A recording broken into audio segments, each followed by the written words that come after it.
उम्मीद है कि सब खैरियत से होंगे। अल्लाह आप लोगों को ऐसे ही खुश रखे। एक बहन ने मुझे अपनी दर्द भरी आप बीती लिखकर भेजी है और कहती है कि मेरी आप बीती आप सारी दुनिया तक पहुंचाइए।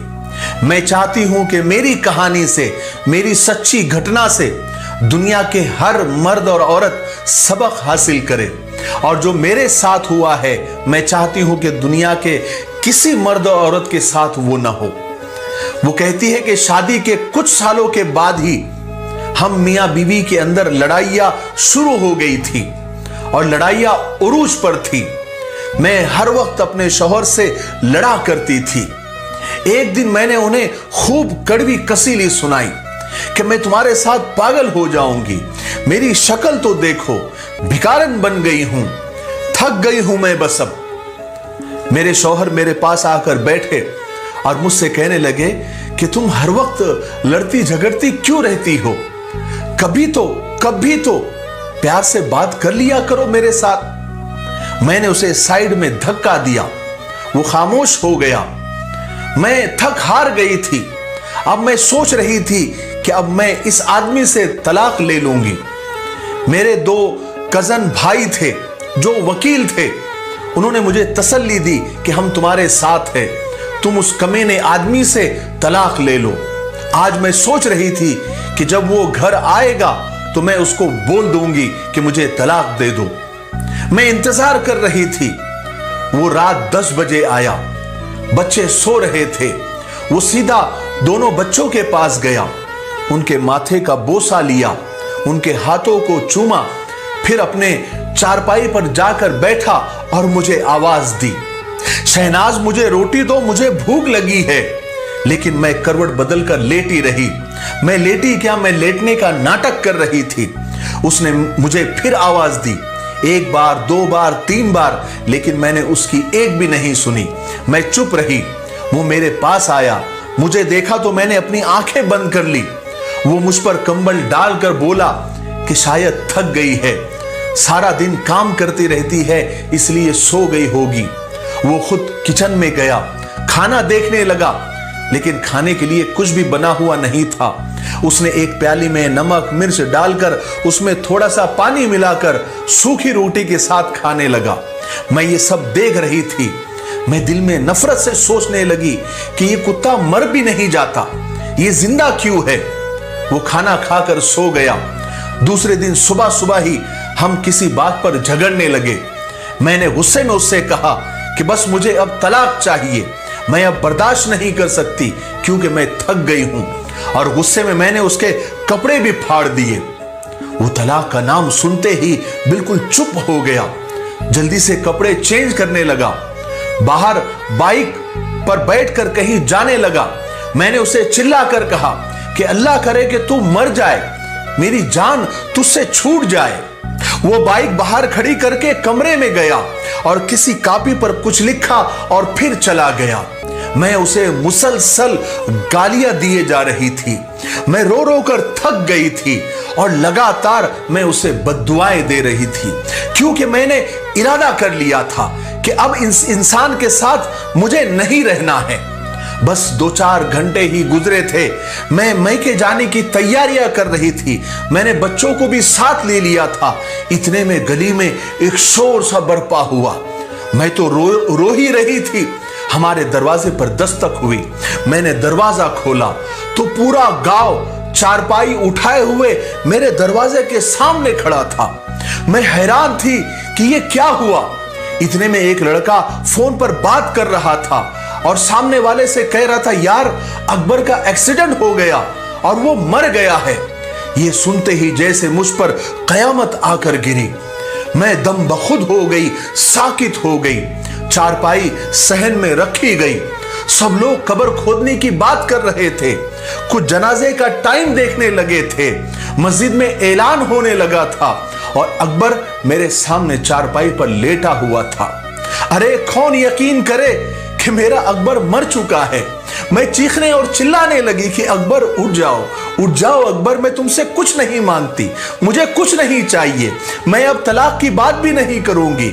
मैं उसके हाथ चूमने लगी, उसके पाँव चूमने लगी कि अकबर उठ जाओ मेरी जान, अकबर उठ जाओ, देखो देखो मैं अब कहीं नहीं जा रही हूं, मुझे अब तुम्हारे साथ ही रहना है, मैं भूखी प्यासी रह लूंगी, मुझे ये छोड़कर न जाओ, मैं तुम्हें खाना बनाकर लाकर देती हूं, तुम्हें भूख लगी है ना, तुम अभी कह रहे थे ना मुझे भूख लगी है, मैं अब भी खाना बनाकर लाती हूं। हाय हाय, लेकिन अब बहुत देर हो चुकी थी, अब अकबर मुझे छोड़कर जा चुका था। मैं चीखती रही, चिल्लाती रही, लेकिन अकबर मनो मिट्टी तले जाकर सो गया था। उसके जाने के बाद मुझे दुनिया के रंग नजर आने लगे, मुझे रिश्ते बदलते दिखाई देने लगे, फिर जो मेरे अपने थे वो सब मुंह मोड़ने लगे, मुझ पर दुनिया नजरें कसने लगी, बच्चे बाबा को ढूंढने लगे, अब उनको नींद में उनके माथे को कौन चूमेगा, कौन मुझे आवाज देगा, कौन मेरी कड़वी कसीले लहजे को और मेरी बातों को बर्दाश्त करेगा। फिर कुछ दिनों में मुझसे मेरा मकान छीन लिया गया, जो हिस्सा मेरा बनता था वो भी नहीं दिया गया। अकबर के मरने के बाद मैं दर बदर ठोकरें खाने लगी। अब बच्चे भी मुझसे कोई फरमाइश नहीं करते थे, क्योंकि वो जानते थे अब उनके बाबा इस दुनिया में नहीं रहे। मेरे सगे भाई भी मुझसे मुंह मोड़कर चले गए। मैं लोगों के घरों में नौकरानी बनकर काम करने लगी। एक दिन मुझे उसकी डायरी मिली, मैंने उसे खोला तो उसमें लिखा हुआ था कि शहनाज से शादी करके मैं बहुत खुश हूं और मैं उससे बहुत प्यार करता हूं, लेकिन वो पागल है, वो मुझे बिल्कुल भी समझती नहीं है, हमेशा मुझसे लड़ती रहती है, झगड़ती रहती है। देखो ना, आज उसने मुझे खाना तक नहीं दिया, कहती है कि मुझे महंगा मोबाइल ला कर दो। अब शहनाज को मैं कैसे बताऊं कि मेरी इतनी औकात नहीं है, मैं नहीं ला सकता। आज मेरे बच्चों को मेरे भाई ने गाली दी, मैं बहुत रोया, मेरे बच्चे मेरी जान हैं। शहनाज को आज बुखार है, वो बेचारी मेरे लिए क्या कुछ बर्दाश्त कर रही है।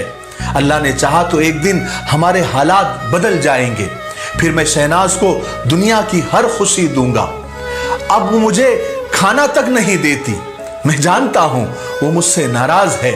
आज मैंने नमक मिर्च और सूखी रोटी खाई है, आज मेरी कमर में एक ईंट लगी है, गहरा जख्म हुआ है, लेकिन मैं शहनाज को नहीं बताऊंगा, वो परेशान हो जाएगी। डॉक्टर कह रहा था कि 15 टाके लगेंगे, लेकिन उससे ज्यादा गहरी चोट मेरे सीने में लगी है, क्योंकि आज शहनाज कह रही थी कि मुझे तलाक दे दो, मैं मर जाऊंगा शहनाज के बिना। लेकिन मैं जानता हूं वो गुस्से में है, ठीक हो जाएगी। मैं ये सारे अल्फाज उसकी पढ़ रही थी, पढ़कर मैंने डायरी को सीने से लगाया और चीखे मार मार कर और धाड़े मार मार कर रोने लगी। आज मेरे समझ में आया कि हम सफर तो हम सफर होता है, वो जैसा भी था मेरा साया था, मेरी ढाल था। उसके जाने के बाद जमाने की ठोकरें खाकर मैं समझी हूं कि अकबर ही मेरे लिए दोनों जहान था, मेरी दुनिया था।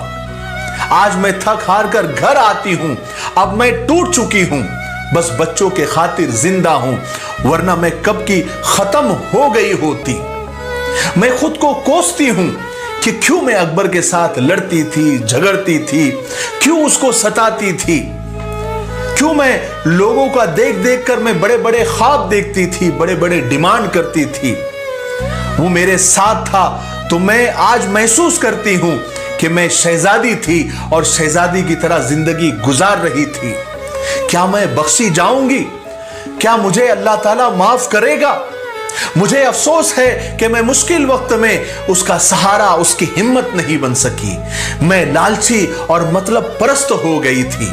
अब तो अक्सर लोग मेरी मदद करते हैं तो मेरे जिस्म की बात करते हैं, मदद भी करते हैं और मेरे जिस्म की तरफ गंदी निगाह भी डालते हैं। जब मेरा शौहर जिंदा था, जैसा भी था, क्या मजाल थी कि लोग मुझ पर गंदी नजर डालते। मैं सब औरतों से, सब बहनों से हाथ जोड़कर अपील करती हूं कि पैसा, गाड़ी, बंगला और ये दुनिया अपने हमसफर, अपने शौहर के सामने मिट्टी और खाक से ज्यादा कुछ भी नहीं। लालच और बड़े ख्वाब की तमन्ना में तुम लोगों की नौकरानी न बन जाना। शौहर अगर एक वक्त भी रोटी खिलाए तो मुस्कुराकर उसके सीने से लग जाना। खुदा की कसम, वो शौहर जमाने की लाख तलखियों और सख्तियों को तुम्हारे खातिर झेल कर अपने सीने में बर्दाश्त करता है। बराए मेहरबानी अगर कोई बहन मेरी तरह अपने शौहर से बेजार है तो वो समझ जाए मेरी कहानी सुनने के बाद, इससे पहले कि आंसू उसके मुकद्दर बन जाए। बस मुझे इतना ही कहना था। इस बहन ने अपनी दर्द भरी कहानी मुझे भेजकर मुझसे यह दरखास्त की थी कि आप इसे दुनिया तक पहुंचाए। शायद मेरी कहानी सुनने के बाद हो सकता है कि किसी का घर टूटते टूटते फिर बस जाए। मैंने अपनी तरफ से पूरी कोशिश कर दी है। अब आप लोगों का काम है कि इस कहानी को ज्यादा से ज्यादा लोगों तक पहुंचाएं। हो सकता है कि किसी का घर उजड़ते उजड़ते फिर बस जाए और आप इस सवाब के हकदार हो जाए।